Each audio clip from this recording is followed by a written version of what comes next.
Do you find it difficult to focus on your customers and even your own employees as you're juggling numerous vendors? Do you have more meetings with vendors than you can count? And do their reports filled with technical jargon make you feel clueless and frustrated? Such is the story of Nathan. Being at a car dealership, he's concerned about his store's digital marketing presence and invests most of his time dealing with vendors to promote his business and gain more sales and market share. Nathan is busy handling reports and reviewing them, not knowing what is happening on the advertising front and about his true ROI. Poor Nathan is worried but can't figure out a solution until he found BZ Consultants Group. BZ Consultants stepped in and was able to take the digital marketing vendor burden off Nathan's plate, giving him peace of mind that the best interest of the dealer was always top of mind. Being an unbiased third party, BZ Consultants always made sure to relay the reports in easy, relatable, and actionable ways so that Nathan could best utilize the data. Now, Nathan can focus on what he really wanted, the customer experience and growth. By being your digital marketing business partner, BZ Consultants Group will remove the hassle trying to hold your vendors accountable and increase your productivity with the time you will now have armed with true data. Together, we make it possible because your success is our goal.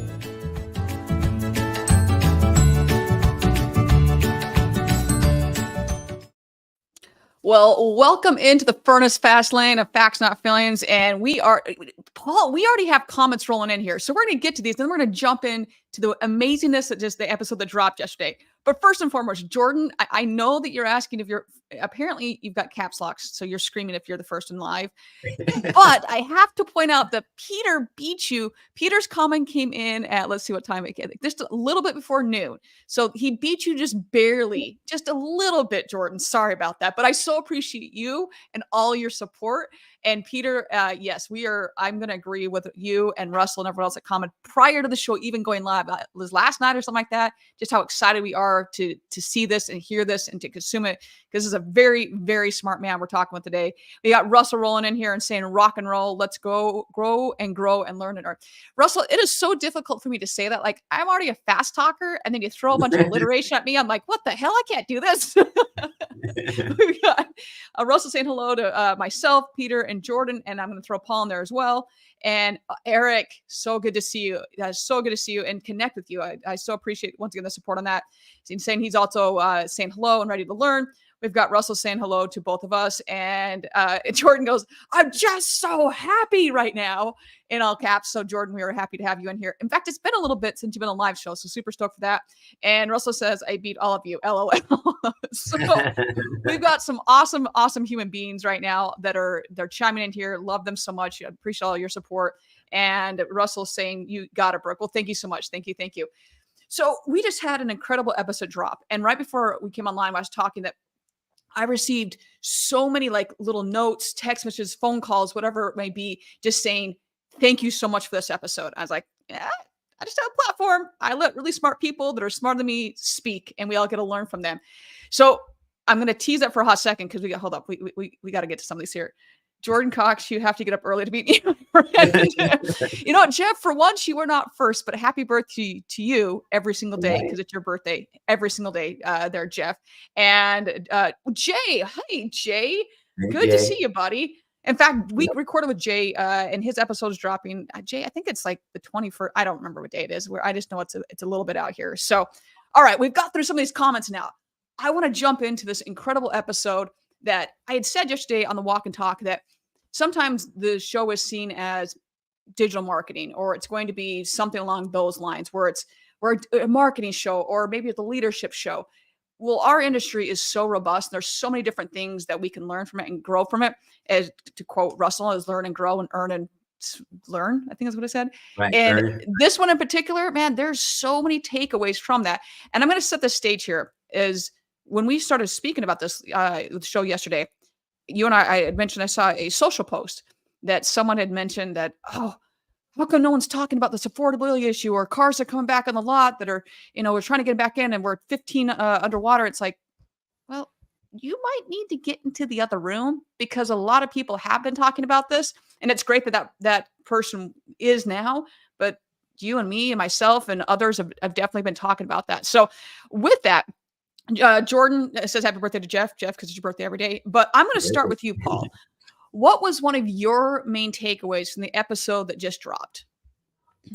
Well, preparation, understanding, what's going to happen, and I can prepare and not get caught up in what's happening in the market because I've already prepared for it. That's my biggest takeaway is, I went back and took a look at how you and I started this discussion in early October, and I'm looking at the data that's out today, and it blew me away. I was like, yeah, we started talking about this in October, and look at what's going on in the market today. It's just really just pay attention to what's in the market and the data. Actually, listen to people like yourself, myself. I mean, Jay does a phenomenal show when he does his show. Lot Walk does a great show. Those guys there, I mean, they're all dealer advocates when it comes to sharing information and knowledge. It's up to our community to accept it and then apply it. Yeah, I 100%. There were one of the things that I loved, like there's like, okay, how do I put this? How do I encapsulate this? Because there was like, I'm like, okay, I have 3 takeaways. I'm like, there were so many other takeaways though. So in particular for me, it was used car prices have hit the record high, right? And so what do you do with that because of the limited inventory? And then factors that include this are obviously we got lease penetrations now.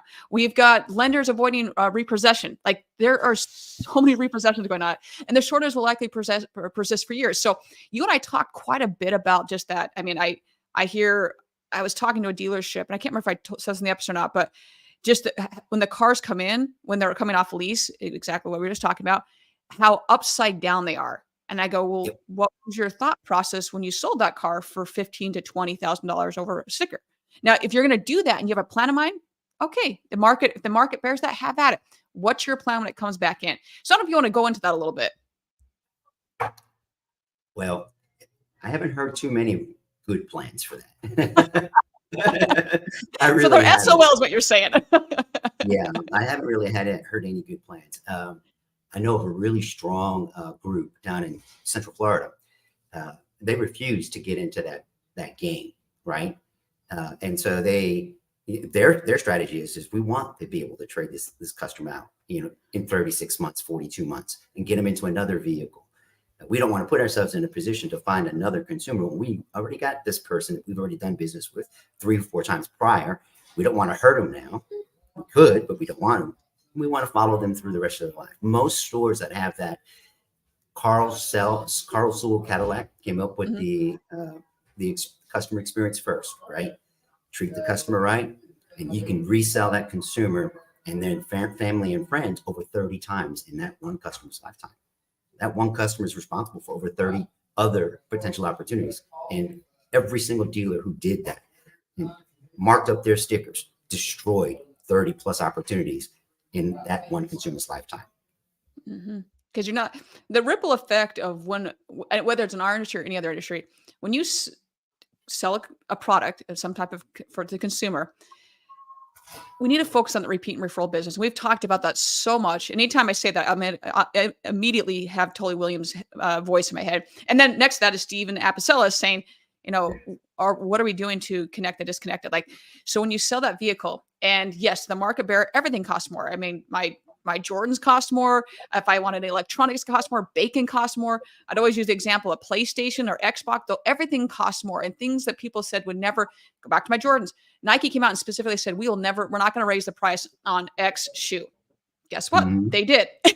So everything costs more. But what are you doing to better that experience for the consumer? Hey, let me show you how we've cut down time on doing this. No one wants to stay in a dealership for 4 hours. No, we can. If you do this online, we can get you in and out of here in an hour. Holy, that time is money. Like, yes, I will pay extra for that.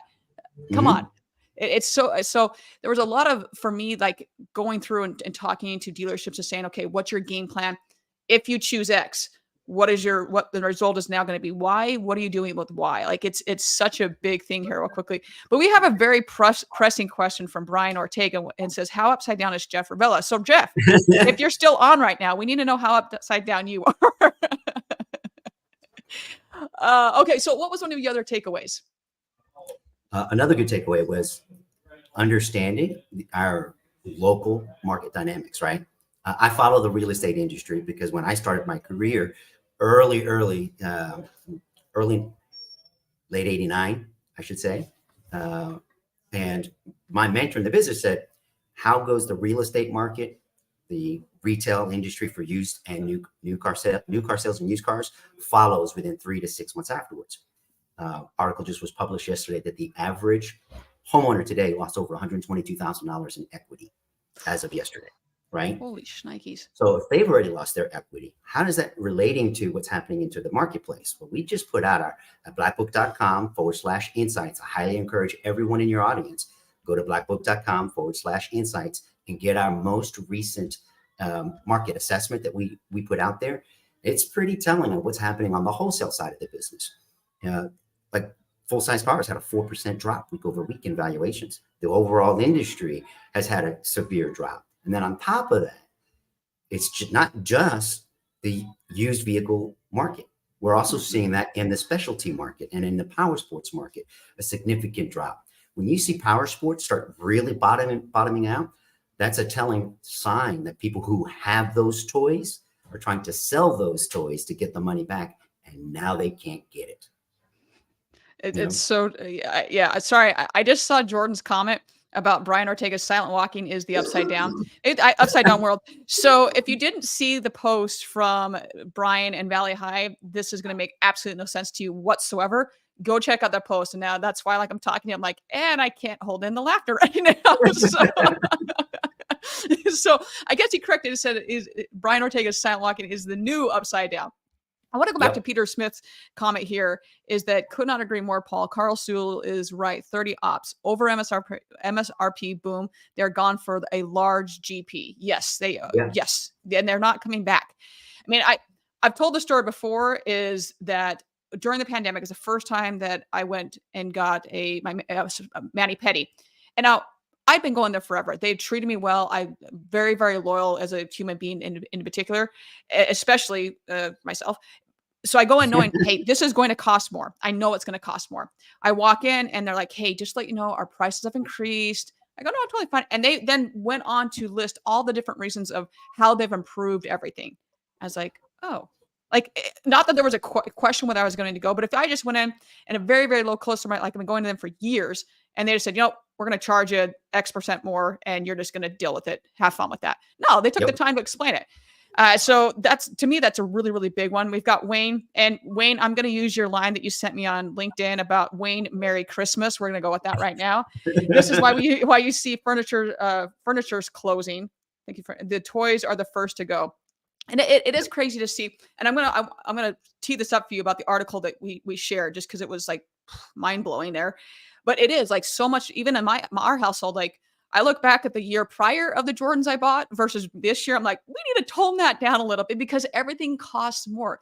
And it's whether it's, hey, that I obviously live in a state that's taxes are really, really high on top of that. So it's like, is that a need or is that a want? Is that something that's going to better your life and better? I was talking to a good friend, Dusty Sutherland. So shout out Dusty about, hey, is this going to better yourself, better your relationship, better the thing that you're buying? Is it going to uplift in some way? And I think that's really key, especially now as we go through these crazy times here. And we've got Jordan, time to get a mani-pedi. Yes, Jordan, you're welcome to come with me anytime to get my Michelle's Nail and Spawn Salon. They're phenomenal. So yes, Jordan, next time you're up here, we'll make sure it happens. So you shared an article that for me there was so much, like I said, it was just, my mind was blown on it. Cause I was like, I knew it was bad. I didn't know it was that bad. About I believe it's like you got to make $150,000 just to afford a new car. Am I quoting that correctly? No, that's correct. That's correct. The former CEO of Ford said that. He said, to the average consumer today, if you're not making over $100,000, you can't afford a new car. Which is $150,000, right? And there's a whole bunch of articles. They come out. They have like a 2-day shelf life, and then nobody else picks it up, especially mainstream media. They don't pick it up to reiterate what consumers are really experiencing because it goes against what they're trying to do. They're trying to keep us numb to what's really happening. But the reality is we're living every day. I tell everyone when we're you forget what you hear, look at what you're experiencing in your daily life. Look at what your friends, family members, and neighbors are telling you, how they're living life and how much more difficult it's become.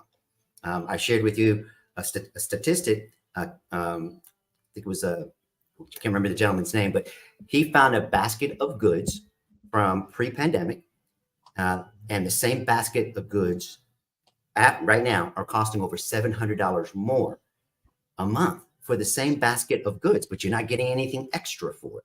Like you were saying, a better quality experience and more time. As a matter of fact, if you actually pay attention to the packaging and some of the stuff you buy from the grocery store, they're smaller. You know, Yes. I remember buying bottles of wine. I can get 4 glasses out of a bottle of wine. Now I'm getting maybe 3, but I'm It's paying nuts. more, right? Yeah. I mean, you go through all the craziness of the toilet paper incidents and paper towels, and we started comparing this, and someone actually did this.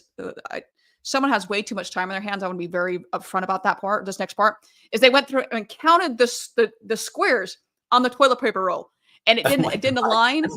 It did not align with what Charmin or whomever. I love Charmin. Charmin, thank you. I appreciate everything you do. Whatever, whether it's Colton owner, I don't know who it was, but he went through and counted every freaking square, and it didn't line up to what was actually in the package. So then, like, they gave him a whole bunch more, but like the packaging, like you said, has gotten so it's way more minimal than it has ever been before. And we've got Peter saying we need to recognize what is necessary for us to live. Why do you think the average car ownership is now over 12 years? And you talked on this. So, Peter, thank you for teeing this up. You didn't know we were going to go there, but I'm just going to let Paul run on this one because this is a big one, how people are keeping their cars longer. Absolutely. Again, I was just sharing you one of my key strategies I recommend is inviting every consumer within your local marketplace that owns a 2013 through 2000, let's say 19 right now, because we get ready to flip a year, model vehicle. Doesn't matter if it's your brand or not. Invite them in for a free safety and service inspection. While they're there in the store, put a check writing offer on their vehicle. Also have some partners that do prepared service finance for consumers who want to keep their vehicle, but don't have the money to pay $2, $3, $4 grand to get the car up to safety standards or inspection standards, right? Either way, you win. Yes, you increase the volume of traffic in your service department. Get second shift. I did it. You know, I ran 2 locations that I had second and third shift for service because I needed that. I wanted to be able to take care of retail customers during the day, and I did my reconditioning on second and third shift. And you wouldn't believe the number of techs that would actually apply. Now, going back to that 2013 through 2019, those vehicles, a lot of consumers that own three or more vehicles in their driveway don't realize the value of that older car that's sitting there. And if you can make an offer to them, simple and easy, what's the worst you're going to get? You get an RO or you get to buy a car. And if it's a car you can't resell, you get to take it to the lane. You bought it at the right price. It's a win-win-win all the way around if you do that. The average age of the vehicle is a little bit more than 12 years old. Experian has a report that just came out yesterday called Vehicles in Operation. Highly recommend you guys download it. There's some really strong data in there. This is why I love my audience so much, Paul. Let's just go through as I'm flashing this up there. I'm like, I can't even keep a straight face. We went from a very serious topic about, the average ownership is 12 years. And then we've got Jordan chiming in, and my man, Brian Ortega, is back at it, counting toilets, paper squares, squares. Then Peter tries to get us back on track and says shrinkflation, which yes, 100%. Jordan, I would 100% agree with this. I don't know who decided to have the best job ever just to make up shit, because no 4 super rolls equals 23. I 100% agree with that. I'm like, but they're the same. No, no, it's not true. So the best type of math is toilet paper math, which could not agree more. Russell's saying great for the service department at my company. And then Russell's coming to my defense. Jordan, leave her alone. And we've got then Brian saying, Jordan, stop squeezing the Charmin. And I want you all to know, I got through saying that without cracking a smile. And you all know how my brain works. So I was kind of surprised at that. And then Jordan Cox, he's counting silently. And we got Wayne also trying to bring us back on track here, saying warranty and maintenance programs are their secret ingredient. Assuming they're done correctly, obviously, right there, Wayne, because you and I've talked about that multiple times. But so much of that is Jordan's number. It's going through that and saying, okay, what I can't even keep on track anymore. Like I've lost my train of thought here, Paul. Help me out here. So we also talked about the inventory. What was that? Right. We were talking about the 2013 through 2019 average age of the vehicle being 12 plus years. Yes. I mean, so you're seeing people hold on to cars longer. They're not, they honestly, $150,000, like, I'm sorry, that's not the normal number that of salary that a person's going to make. Like, not at all. So are you taking that into consideration when you're talking to your consumers, or and just in general in your daily life of how you practice business, and them keeping it longer? And I loved how you talked about, and you just mentioned it, but having that, hey, come in for a free assessment. And that just opens the door that, hey, we're all in this together. And it's no longer this, hey, we're just going to gouge you. And while some dealerships did that and had it, if they're gouging, then they didn't have a plan in mind. But hey, this is the market. Okay, great. Then okay, just make sure you explain that to the consumer, because Yeah. we already have the stereotypical, we are going to get ripped off. We trust politicians more than we trust car dealerships. So what are you doing to put them at ease? And if they are holding on longer, then fixed ops, you should be rolling in fixed ops. And to your point about having a second shift, I hear a lot of, hey, well, oh, hey, by the way, enjoy the go. Okay, I thought he was leaving. That, oh, I can't get people. And you actually can get people. It's They how want you it. go about doing it. I mean, shout out to Larry Feldman and Career Changers USA. Larry, I love you. Anytime any of my clients or any of my friends need to hire someone, I immediately pick up the phone and said, you need to talk to Larry, because he's going to get you people. Like, Right. and I am still shocked how quickly he's able to find people, and they're quality people. Like, it's, yeah. So just there's a way to do this. It's just are you willing to put the people and process in place? And if you need extra products, to put that in place to accomplish those goals. And Peter coming in here saying the average sale in the US, is it really sub 50K? That's crazy. Yeah, that Like, would be that would be take home. The average take home net is less than 50 grand. that is Uh, nuts. if you go to the Bureau of Labor Statistics, the average national income is just under 75,000, but that's gross. That's gross. So you got to net all that out. You got to, the government's going to take a big chunk. Then you got Mhm. all the other taxes and fees you got to pay. By the time you get your check, you're between 45 and 50. That is So, and that's how dealers need to think about alignment. I call 2024 the year of alignment. In I early love that. June, I put an article out, a blog out, and I started advising dealers to reassess their inventory where they are right now in June, because we're predicting that we're going to start seeing a slight decline up until the first or second week of August. And then the acceleration from August through the first through mid-September will be a huge drop, right? So if you position yourself correctly, that by the first week of August, you're not really stuck with a 54-day-old vehicle that you overpaid 54 days ago, which today is the average turn in the country. We have about a 54-day average retail turn nationwide. So that means that if you have a 54-day unit today, at the average rate we've been dropping in the last 54 days, I can go back week by week by week and see, okay, 1.8, half a point, 2 points. Last week was 4%. And you still have that 54-day-old unit today. I don't need to tell you, you yourself are significantly underwater and did not take the opportunity to price that vehicle right. We call it price to turn, right? At what point did pricing meet the value proposition? The customer said, yes, I'll buy. On our retail statistics that we follow every single day, I see price changes on inventory. This car has 13 price changes in the last 45 days, and then it sold. Well, maybe that price should have been put in place on week 3, Yeah. in my opinion, right? And that would allow for recycling that money and getting another or 2 or 3 more vehicles. But instead, we try to hold on firm and wait. And let's get 25 price changes, and then we can sell the car fine, when it should have been done right. Now, in August, I followed up what I said you should do in June to get ready for where we are right now. I said, you really need to stay at a 30-day or less turn and figure out where your pricing strategy should be. What are you selling? If it takes you 54 days or 60 days to sell a car, what's that price point? Get it earlier. Don't wait. Get it earlier, because you will be losing, you're losing that depreciation. It's going to be very aggressive. And that's where we are right today. We have a unique opportunity called the 13th month. Are you familiar with what that is? Mm-hmm. All right. The week between Christmas and New Year's, that's the 13th month. Many dealers will sell as much. Oh, Oh, technical difficulties, technical difficulties. Why we get him back on screen here? Paul, no, it wasn't Paul. It was Jack. You mentioned a comment about what tech wants to work for $75,000. And I am curious, and I don't have this number off the top of my head. I don't know what the average tech salary is right now, but there's so much. It also depends on I don't want to say age. So the mindset of the employee. If we're only throwing money at them, then they can go somewhere else. I mean, heck, we've talked about, you can go to Buc-ee's and make more if you live in that area. So, and we have officially lost him completely. So we're just going to keep going here.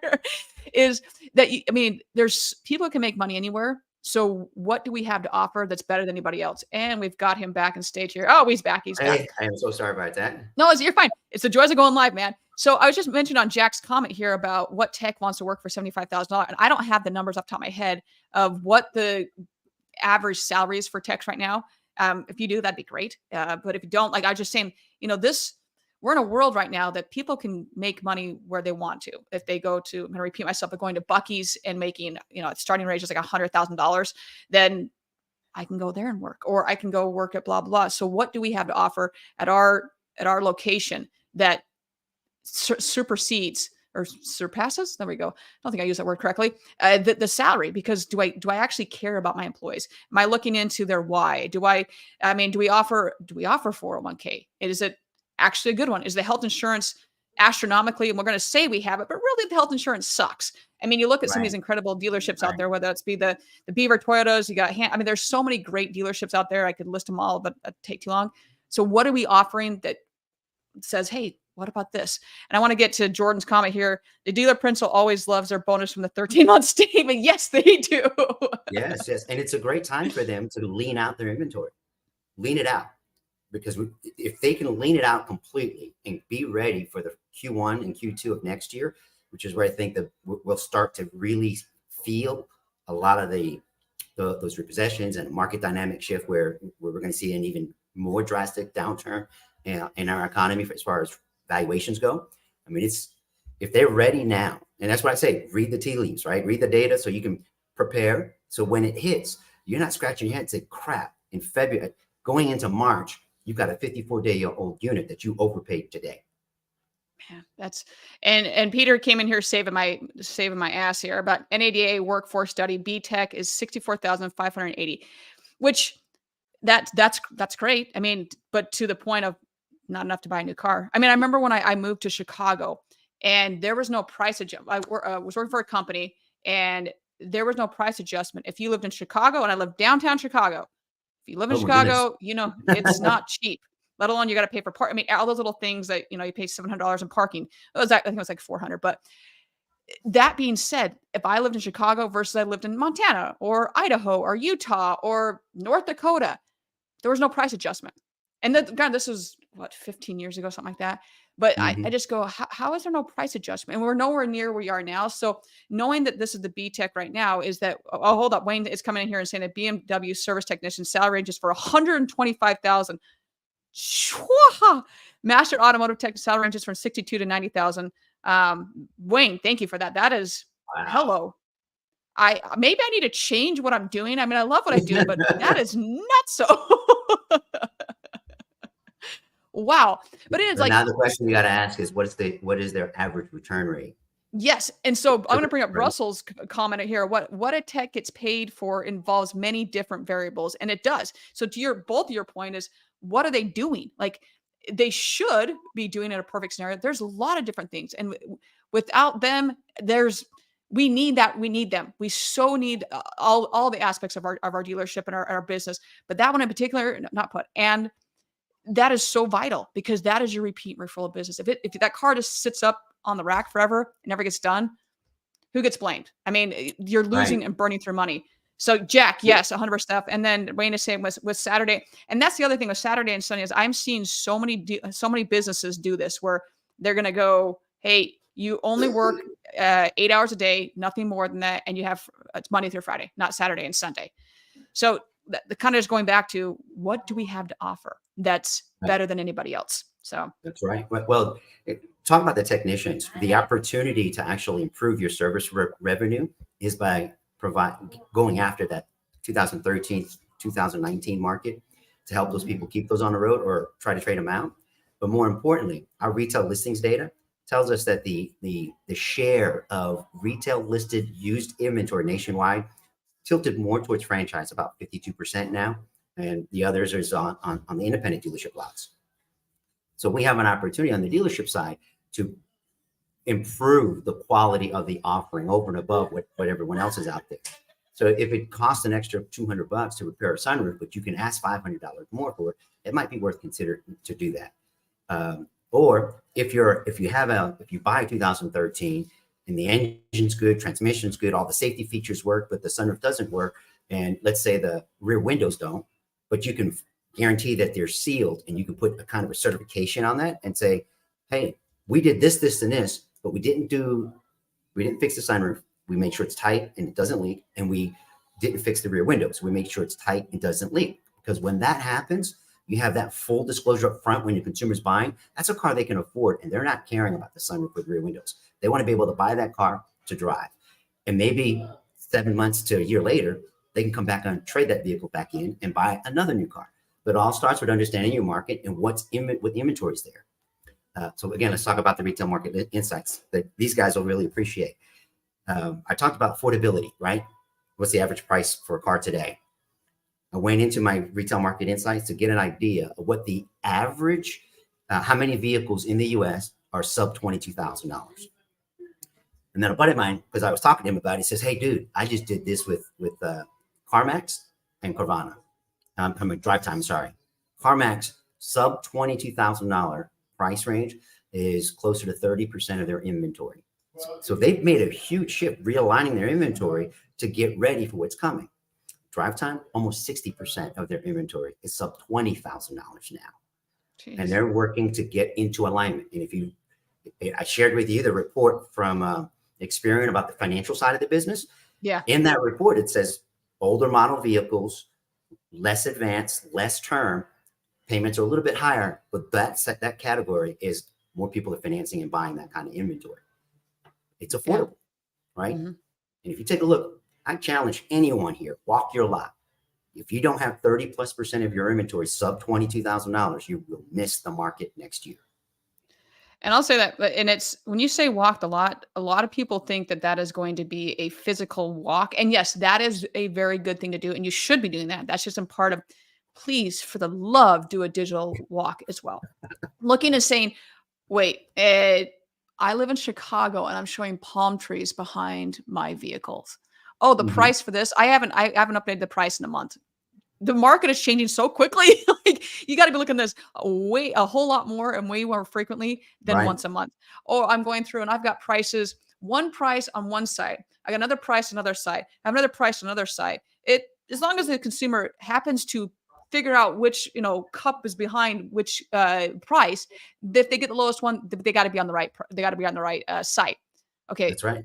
Slow it down here. And to your point as well, is that when you're walking this lot, understand, and I Jason writes, I hope I'm getting this quote right, is that 50% of the leads coming in are on one car.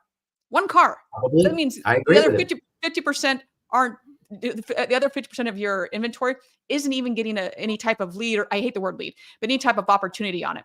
So those 50% that are coming on one car, like what happens to hopefully you sell it. So if you sell it, all the other consumers are like, well, what do I do now? Like, so what are you doing to constantly look and say, what's your churn rate? How quickly you're getting things reconditioned? I mean, there's so much that goes into us to get it out quicker and to understand that, hey, So I do want to pull up Wayne. We got lenders have to buy groceries too and see the same thing. Buyers have to spend money on that. This is very true. And Jordan had this similar to what you did, Paul, is that he said workflow is a huge variable for technicians' personal time. Check out Longa. I'm hoping I'm saying that correctly. Toyota. Longo. Thank you. Apparently I just slotted in. I apologize, Longo. I apologize. There are 2 shifts during the week and have 24-hour fixed operations plus another shift for the week, maybe 4-day work week. And I mean, obviously 40 work week's been tested time and time again about how great it is for the employee, for their mental health, for their physical well-being. They're happier, everything. But this, to both your and Jordan's point here, is this is possible. If this is something you want to do, I mean, I talk with a lot of dealerships who are like, well, we can't advertise on service. why can't you advertise on service? We don't, our bay's already full. Okay, I totally understand that. Hear me out. Why not hire more people? Just a thought. Because when the ads come in, as a marketer, 83% of the phone calls coming in on that sales ad is actually for service. But who's paying for it? Sales is paying for it. So think this through on how the metrics work, from, hey, inventory to process. And I go back to saying this all the time, it's people, process, product. That product better enhance your people and process. And stop killing leads as dead. They are just not shifted to, they are not just, they shifted to another opportunity. There we go. Peter, you're making me think really hard this morning and afternoon at this point. You can't be doing that. I've only got water in the cup today, so I'm going to have to switch to Tito's if you keep doing this to me.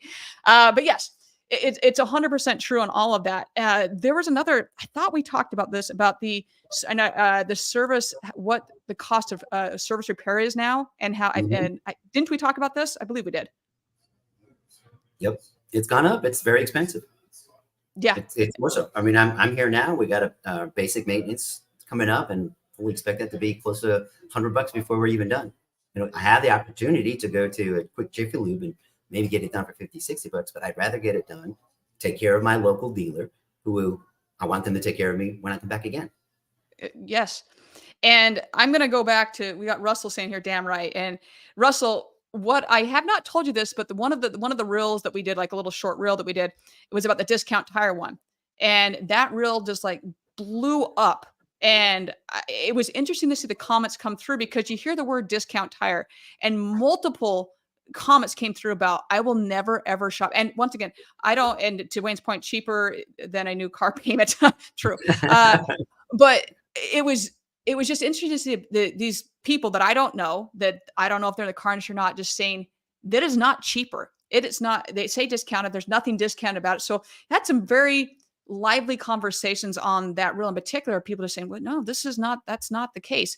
And if you don't know that when certain cars are, depending on the OEM, when they're built, the tires themselves, if it's a luxury brand, it's not the case, but the entry level of a vehicle, the rubber of the tire, the tread on it is not as thick as it should be.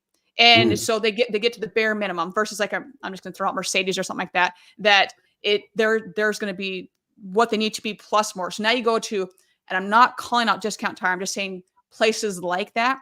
Well, you can get something on the potentially less expensive, but you're giving up, because now if you go to the OEM and buy that same tire, it could be the same make and model, but the tread depth is going to be different, which is so crazy. And not a lot of people are talking about it.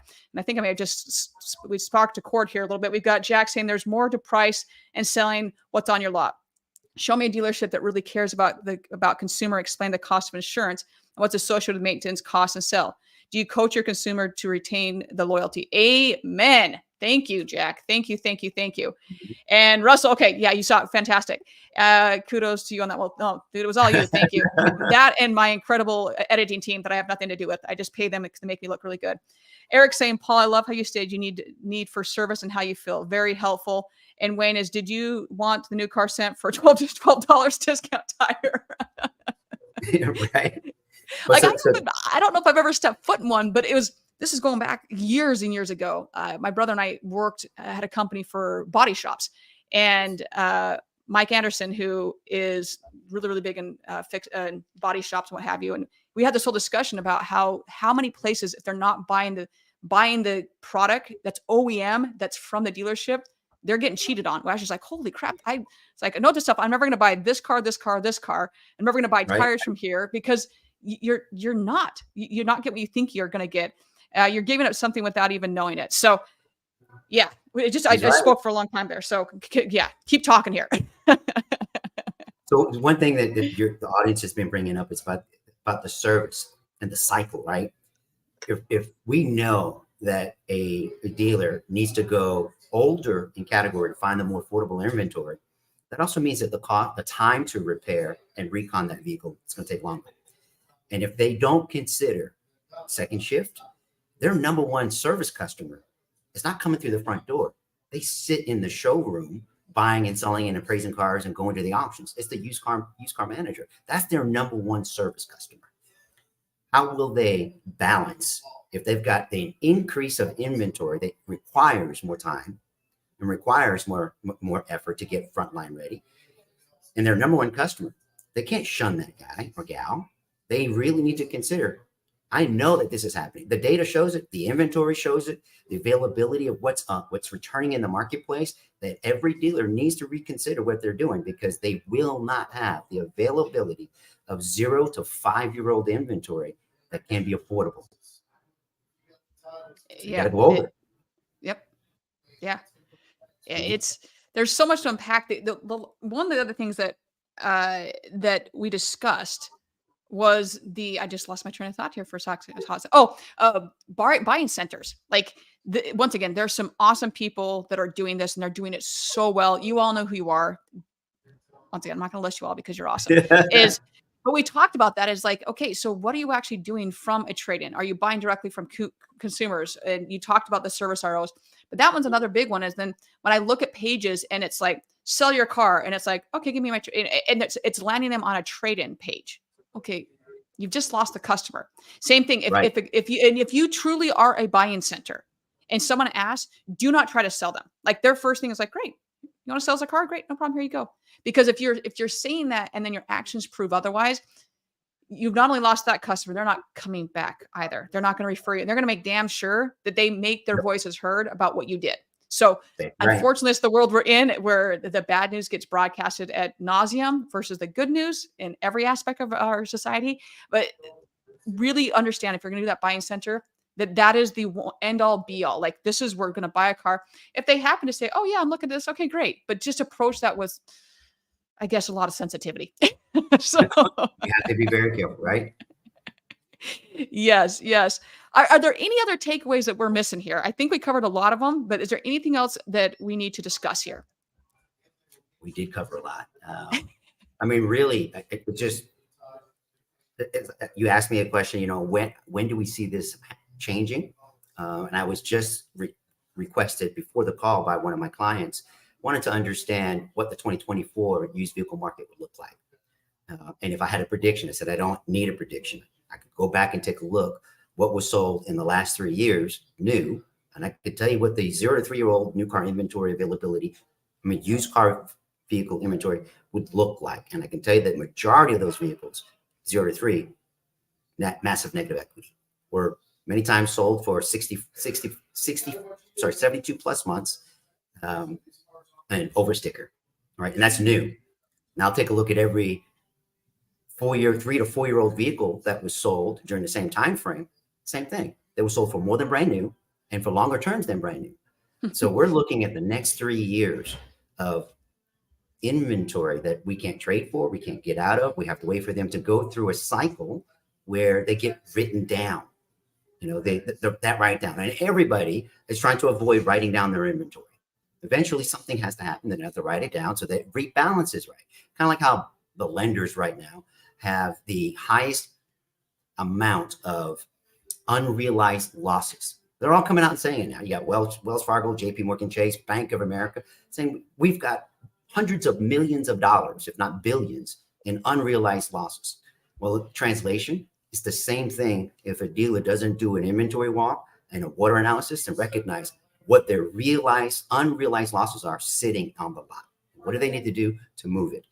Take it now, rebalance yourself so you can get right.